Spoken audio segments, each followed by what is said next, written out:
जय श्री राम। स्वागत है आप सभी का मेरे YouTube चैनल पर। मैं पंडित आशीष शर्मा लेकर आया हूं अगस्त 2021 का मासिक राशिफल। मिथुन राशि मिथुन लग्न वालों के लिए ये महीना कैसा रहने वाला है उसके बारे में हम चर्चा करेंगे। क्योंकि यह गोचरीय स्थिति है इसलिए इसमें चंद्रमा को ज़्यादा प्रधानता दी जाती है। चंद्रमा से गोचर को देखना शास्त्र के अनुसार अधिकतर यही कहा गया है कि चंद्रमा से गोचर ज़्यादा से ज़्यादा देखा जाता है। यानी अगर मैं शास्त्रीय और व्यवहारिक दोनों ज्योतिष की बात करूं तो 70% तक भी चंद्रमा से गोचर देखा जाता है, बाकी 30% लग्न से गोचर देखा जाता है। इसलिए मैं यहाँ लग्न और राशि दोनों के आधार पर आपको यहाँ प्रेडिक्शन देने जा रहा हूँ कि इस महीने मिथुन राशि मिथुन लग्न वालों के लिए गोचरीय स्थिति कैसा परिणाम लेकर आ रही है। यदि आपका लगन मिथुन है, आपका चंद्रमा 3 नंबर में मिथुन राशि में बैठा है, या आपको यही नहीं पता कि आपका लगन क्या है, आपके जन्म की राशि क्या है, लेकिन आपका बोलता नाम मिथुन राशि से है, तो यह वीडियो आपको बहुत हद तक इन चीज़ों को लेकर हेल्प करेगी जीवन के सभी संदर्भों में। क्योंकि हम अपने वीडियो के अंदर लगभग सभी भावों के बारे में और ग्रहों के बारे में बात करते हैं, और वो सभी भाव और ग्रह आपके जीवन से जुड़े हुए होते हैं। ये गोचरीय घटना है, इसका लगभग 30% तक परिणाम व्यक्ति पर बहुत ज़्यादा देखा जाता है। बाकी कुंडली में ग्रह दशा क्या चल रही है, प्लैनेटरी पोजीशन क्या है, कौन से प्लैनेट की दशा आपको इफेक्ट कर रही है, उसका भी फल पूर्ण रूप से फलित के नाम उस पर जाना जाता है। चलिए शुरुआत करते हैं गोचर की कि महीना अगस्त का 2021 का मिथुन राशि मिथुन लग्न वालों के लिए कैसा है। उससे पहले गोचरीय ग्रहों की स्थितियां देखते हैं। राहु केतु उच्चस्थ स्थिति में आज भी आपकी कुंडली राशि लग्न से द्वादश और छठे घर पे एक्सेस बनाए हुए हैं। ये ग्रह जिस ग्रह की राशि में होते हैं उसके स्वामी के अनुसार परिणाम देते हैं। यानी राहु शुक्र की राशि में शुक्र के अनुसार फल देगा, केतु मंगल की राशि में है, उसके फल मंगल से प्रभावित होंगे। शनिदेव मकर राशि में वक्री होकर चल रहे हैं, श्रवण नक्षत्र में गोचर कर रहे हैं। वहीं बृहस्पति कर रहे हैं कुंभ राशि के अंदर गोचर, आपके भाग्य स्थान के अंदर, वो भी वक्री हैं, मकर राशि की तरफ उनका मूवमेंट हो रहा है। धनिष्ठा नक्षत्र में गोचर कर रहे हैं। सूर्य आदित्य योग बुध आदित्य योग आपकी कुंडली के अंदर महीने की शुरुआत में आपको बनता दिखाई देगा धन भाव में। वहीं मंगल और शुक्र की युति भी आपके राशि लग्न से तीसरे घर में बनती दिखाई देगी। कुछ प्लैनेट इसमें ऐसे होंगे जो इस महीने राशियों को छोड़कर मूवमेंट करके अगली राशियों में निकल जाएंगे। चलिए सबसे पहले मैं ग्रहों के राजा सूर्यदेव के बारे में बात करूंगा कि आपकी कुंडली में सूर्यदेव क्या देने वाले हैं। ग्रह 2 तरीके के कारकत्व के अनुसार फल देता है।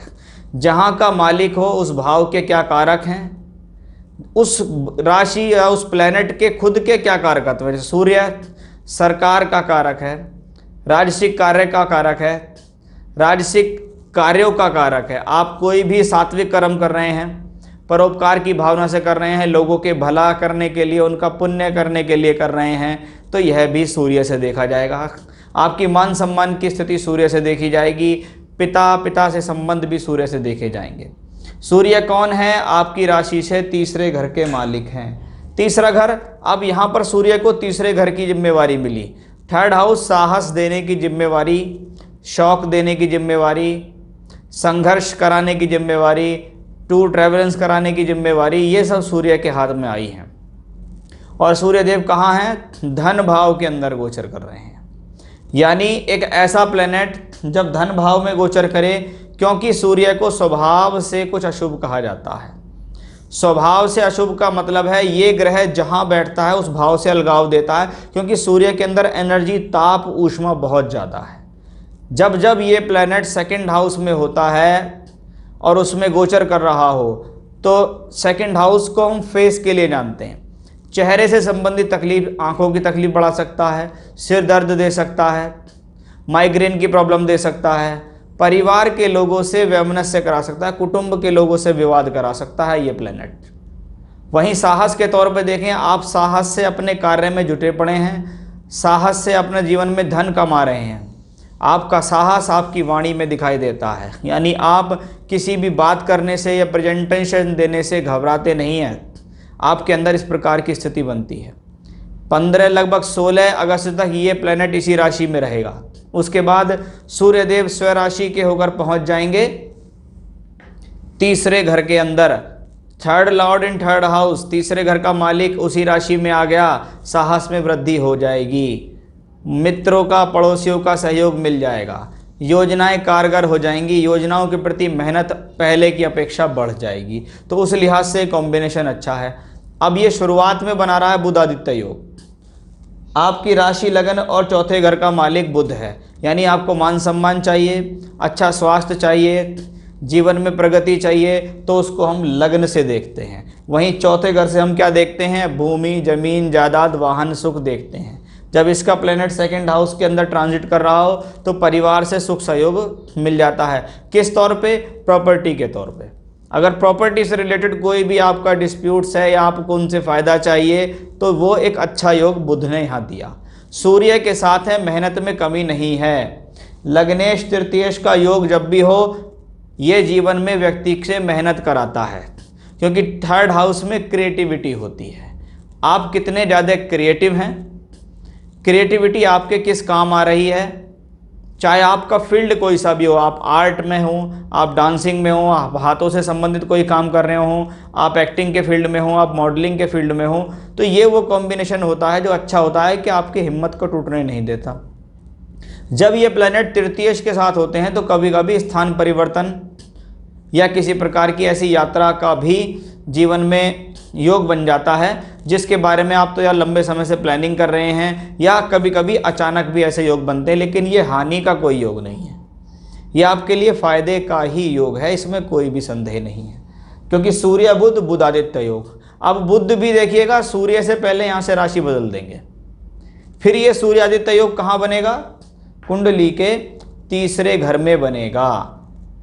लग्नेश का तीसरे घर में तृतीयेश के साथ जाना आपकी हौसला अफजाई कर रहा है। वो बुध है, लॉजिक का कारक है, ज्ञान का कारक है, बुद्धि का कारक है, हिसाब किताब लेखा जोखा रखने वाला प्लेनेट है। मान सम्मान तो बढ़ाएगा ही, सुख भी देगा, यात्राओं से भी सुख आपको मिलेगा, क्योंकि ये अपने से द्वादश में ट्रांजिट करेगा। तो इसका मतलब है घर के सुख में कुछ समय के लिए कमी हो सकता है। आप 2, 4, 5, 7 दिन के लिए कहीं घूमने चले जाएं, ट्रैवलिंग की वजह से, कार्य की वजह से आपको बाहर जाना पड़ जाए। लेकिन कुल मिला के ये कॉम्बिनेशन अच्छा है, क्योंकि ये धन भाव में बना हुआ है शुरुआत में, बाद में ये थर्ड हाउस में बनेगा, और थर्ड हाउस से बैठ के भी ये आपके लक्ष्मी स्थान, नवम स्थान, भाग्य स्थान को दृष्टि देगा। तो उस लिहाज से ये कॉम्बिनेशन अच्छा हुआ। अब हम बात करते हैं मंगल शुक्र के योग की, कि मिथुन लगन के लिए मंगल को अच्छा प्लेनेट नहीं माना गया। क्यों? क्योंकि मंगल यहाँ 2 ऐसे स्थानों का मालिक है जो अशुभ कहे जाते हैं। कहते हैं 3, 6, 11 भाव अशुभ होते हैं। मिथुन लगन वालों के लिए, मिथुन राशि वालों के लिए मंगल शत्रु है। शत्रु किस लिए है? षष्ठेश है, ऐसा ग्रह है जो आपको बाधा दे सकता है। ये छठे से छठा भी है, तो ऐसा प्लेनेट आपकी बीमारियों पर खर्चा करा सकता है। लाभ देना एक अलग बात है, लेकिन जितना लाभ दिया उतना वापस ले लिया, खर्च बढ़ा दिया, वो कॉम्बिनेशन है। लेकिन शास्त्र के अनुसार मंगल अगर तीसरे और छठे घर में ट्रांजिट कर रहा हो तो चाहे वो लगन कोई सा भी हो, वो प्लेनेटरी पोजीशन राजयोग कारक होती है। क्यों? मंगल तीसरे और छठे का कारक ग्रह है। जब यह तीसरे घर में बैठता है तो आपके साहस को तो बढ़ाता ही है, छठे को भी दृष्टि देता है, शत्रुओं को हराता है, परिस्थितियों से लड़ने की क्षमताएं देता है, प्रतियोगी परीक्षाओं में विजय दिलाता है, कंपटीशन में विजय दिलाता है। आप घबराते नहीं हैं, आपका साहस बना रहता है मंगल के द्वारा। यही मंगल यहाँ से बैठकर आपके भाग्य और कर्म स्थान को भी दृष्टि देते हैं। यानी आप अपनी बुद्धि के द्वारा, अपने साहस के द्वारा अपने भाग्य को जागृत करने में लगे हुए हो। कर्म करने में आप पीछे नहीं हो। स्पोर्ट्स में हो, योगा सीख रहे हो, जिम ज्वाइन कर रहे हो, रनिंग कर रहे हो, मैराथन की तैयारी कर रहे हो, कुछ भी ऐसा स्पोर्ट्स से रिलेटेड एक्टिविटी हो तो आपके लिए अच्छा है। कभी कभी ऐसे समय में लोग बाग एकदम नए तरीके से जीवन शुरू कर देते हैं कि मुझे तो अपने जीवन में एक अच्छा होना है और उसके लिए मुझे मेहनत करनी है। शुक्र उसका यहाँ साथ दे रहे हैं, लेकिन ये शुक्र भी लगभग 11 अगस्त तक इसका साथ देंगे। तो महीने के शुरुआत में पंचमेश और द्वादशेश का योग यहाँ बन रहा है, जो फिर से एक यात्राओं का योग है। वो यात्रा एजुकेशन के लिए हो सकती है, संतान के कारण आपको यात्रा करनी पड़ रही है कि भाई संतान का कोई एग्ज़ाम है या संतान की पढ़ाई के लिए आपको बाहर जाना पड़ रहा है उनके साथ, वो यात्रा भी यहाँ दिखाई देती है। पंचमेश हैं, तीसरे घर में कोई नया शौक उजागर हो गया, बहुत समय से आप किसी काम को कर रहे थे, आपसे वो छूट गया, लेकिन अब आपके पास समय आया कि नहीं, मुझे अपनी लाइफ स्टाइल चेंज करनी चाहिए। तो वो लाइफ स्टाइल चेंज कहाँ से होती है? वो इसी कॉम्बिनेशन से होती है। फिर ये पंचमेश शुक्र 11 तारीख को यहाँ से राशि बदल के चौथे घर में आएगा। अब पंचमेश का त्रिकोण स्थान का मालिक केंद्र में जाए तो राजयोग है, लेकिन ये ग्रह नीच का हो गया। जब नीच का प्लेनेट यहाँ हो और दिग्बली स्थिति में हो और द्वादशेश भी हो, घर के अंदर किसी कार्य को कराने के लिए पैसा खर्च हो रहा है, परिवार से संबंधित किसी कार्य को कराने में पैसा खर्च हो रहा है, सुख सुविधाएं बढ़ाने के लिए खर्च हो रहा है, सब कुछ ठीक है, लेकिन मन के अंदर प्रसन्नता नहीं है, मन खुश नहीं रह पा रहा है। क्यों? क्योंकि वह ग्रह वहाँ डेबिलिटेटेड होता है, नीच का हो रहा है। तो इसका ये जरूरी नहीं है, ग्रह तो शुक्र तो हर बार नीच का होता है, लेकिन हर बार उसके फल बदल जाते हैं, अन्य ग्रहों के आधार पर बदल जाते हैं। क्योंकि हमें यहाँ देखना भी पड़ेगा कि शुक्र से बाकी ग्रहों की स्थितियाँ क्या कह रही हैं। कि शुक्र से द्वादश में मंगल होगा, अब शुक्र से द्वादश में मंगल हो जाए तो ये मैरिड लाइफ के लिए कोई ज़्यादा अच्छा कॉम्बिनेशन नहीं है, क्योंकि शुक्र क्या है? ब्यूटी ऑफ मैरिज है, शैया का सुख है। उससे द्वादश में मेलेफिक प्लैनेट चलेगा तो प्रॉब्लम हो जाएगी। अगर दूसरे लिहाज से देखें, पंचमेश का यहाँ जाना धनदायक है, एजुकेशन दे देगा, सफलता दे देगा, लेकिन दिमाग भी भटका सकता है। आपका दिमाग लव रिलेशन के प्रति भी जा सकता है। आप कोई काम बहुत लंबे समय से करने के लिए सोच रहे हैं तो वो काम आपका यहाँ हो जाएगा, क्योंकि शुक्र का संबंध यहाँ कर्म स्थान से भी आएगा। तो ये मंगल शुक्र की युति कुछ समय तक रहेगी और उसके बाद शुक्र यहाँ से पृथक होकर यहाँ आएंगे तो उसका फल डिफरेंट हो जाएगा। राहु और केतु के बारे में बात करें, राहु शुक्र के साइन में, केतु मंगल के साइन में, और दोनों प्लेनेट यहाँ है, मंगल इसको देख रहा है, केतु तो ऑलरेडी 6th हाउस में है। अब वृश्चिक राशि में केतु हो और उसको मंगल देख रहा हो, किसी प्रकार की अचानक से सर्जरी हो जाती है। कैसे? आपको पेट में कोई प्रॉब्लम हुई, आप डॉक्टर के पास गए, डॉक्टर ने कहा कि आपको ये प्रॉब्लम है, आप चाहें तो इसका ऑपरेट करा सकते हैं, क्योंकि इसका इलाज सिर्फ ऑपरेशन ही है, इसको लंबे समय तक पालना ठीक नहीं है। तो क्या होगा? व्यक्ति तुरंत ऑपरेट करा लेगा उसे। तो पेट से संबंधित कोई समस्या है, आंतों से संबंधित है, अपेंडिसाइटिस है या पाइल्स है, भगंदर है, इन चीज़ों में ये होता है। लेकिन आप अपनी बीमारियों पर जीत हासिल करेंगे, आप अपने शत्रुओं पर, अपनी परिस्थितियों पर जीत हासिल कर लेंगे। तो उस लिहाज से ये कॉम्बिनेशन अच्छा है। शनिदेव को देखिए, वो वक्री होकर अष्टम में है, अष्टम भाव में बैठा हुआ वक्री प्लेनेट कार्य में डिले देता है, कराता अवश्य है लेकिन डिले कराता है, कभी कभी रिपीटेशन देता है। और यहाँ का शनि तो अच्छा ही मानता हूँ मैं, क्योंकि वो अष्टमेश होकर अष्टम में है, वक्री है, उसको सहयोग दे रहा है बुध। आप सबसे अच्छी बात यह है कि सूर्य और बुध उसको सहयोग दे रहे हैं। ये ग्रह चंद्रमा के श्रवण नक्षत्र में गोचर कर रहा है, और चंद्रमा कहाँ का लॉर्ड है? आपकी राशि से 2nd लॉर्ड, यानी धन के लिहाज से ये ठीक है, लेकिन मानसिक रूप से अच्छा नहीं है। डिस्टर्बेंस ऑफ माइंड के लिए ये प्रॉब्लम देता है, मानसिक परेशानियाँ दे सकता है, क्योंकि चंद्रमा फास्ट मूविंग प्लैनेट है, शनि स्लो मूविंग प्लैनेट है। जब ये श्रवण नक्षत्र में ट्रांजिट करता है तो यह आपकी मानसिकता को परेशान करता है। वहीं बृहस्पति धनिष्ठा नक्षत्र में गोचर कर रहे हैं, और धनिष्ठा नक्षत्र कौन है? मंगल का नक्षत्र है। अगर बृहस्पति को नवम भाव में देखें, भले ही वक्री है लेकिन ठीक है, लेकिन वो मंगल के नक्षत्र में है और मंगल 6th लॉर्ड है। मंगल इसको यहाँ दृष्टि भी दे रहा है, मंगल बृहस्पति एक दूसरे को दृष्टि दे रहे हैं। इसका मतलब है साहस से ही कार्य चलेगा, कोई भी मिराकल ऐसा नहीं होगा कि आपको कुछ पड़ा हुआ मिल जाएगा।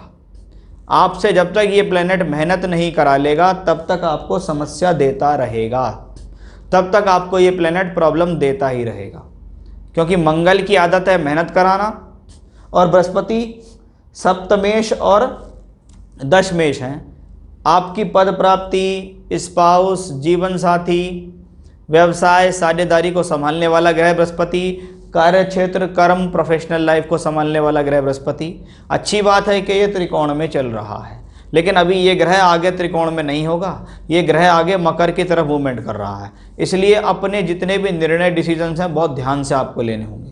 अपने पैसे को बहुत ज़्यादा बचा के चलना होगा, बृहस्पति धन कारक है। अपने रिलेशन को बचा के चलना होगा, बृहस्पति यहाँ सप्तमेश है। अपने कार्य क्षेत्र में किसी प्रकार की लापरवाही नहीं करनी होगी, क्योंकि बृहस्पति यहाँ कर्मेश है। अब ऐसा प्लैनेट हो जो फल देने के लिए तो तैयार है, लेकिन वो बार बार एक ही बात कहता है कि भाई अपना काम अपनी गलतियों से बिगाड़ नहीं लेना।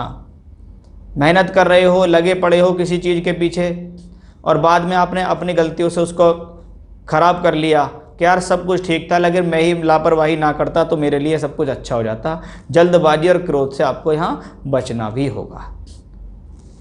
तो प्लैनेटरी मूवमेंट आपके लिए ठीक है, बहुत अच्छी तो मैं इसको नहीं कहूँगा कि भाई मिथुन राशि, मिथुन लग्न वालों के लिए बहुत अच्छी चल रही है, लेकिन हमेशा से मैं एक चीज़ को अच्छा मानता हूँ। यदि आपकी राशि लग्न का मालिक मजबूत ट्रांजिट में चल रहा है, फंसा हुआ नहीं है, खराब नहीं है, तो ये आपकी कैसी भी परिस्थिति हो, ये वहाँ से आपको निकाल कर ले आता है। वही बुध सूर्य के साथ युति बनाकर इस चीज़ में सफलता हासिल करा देंगे आपको, क्योंकि एक स्थिति ऐसी आएगी कि सूर्य, बुध और मंगल तीनों की युति यहाँ पे होगी सिंह राशि के अंदर। यानी सिर्फ हौसले से, बल से, बुद्धि से ही आपका कार्य चलेगा, और जब ये सब कुछ आपके पास होगा तो आप जीवन में सफलता अवश्य हासिल कर ही लेंगे। ऐसे समय में हनुमान जी की पूजा करना आपके लिए सबसे ज़्यादा सफल सिद्ध होगा। आप किसी भी प्रकार से हनुमान जी की पूजा कीजिए, लेकिन इस पूरे महीने हनुमान जी के मंत्र, हनुमान जी की पूजाएं, सुंदरकांड, बजरंग बाण, हनुमान अष्टक, हनुमान चालीसा, कुछ भी जो आपके मन में हो, आप हनुमान जी के मंदिर जाइए, हनुमान जी के सिद्ध स्थानों के दर्शन कीजिए, उन्हीं से आपको मिलेगा लाभ। तो ये था मेरा आज का विषय कि अगस्त 2021 का महीना मिथुन राशि, मिथुन लग्न वालों के लिए कैसा रहने वाला है, उसके बारे में हमने यहाँ चर्चाएँ की हैं। फिर से नए विषय के साथ आपके सामने हाजिर होऊंगा मैं। तब तक के लिए बने रहिएगा मेरे साथ। जय श्री राम।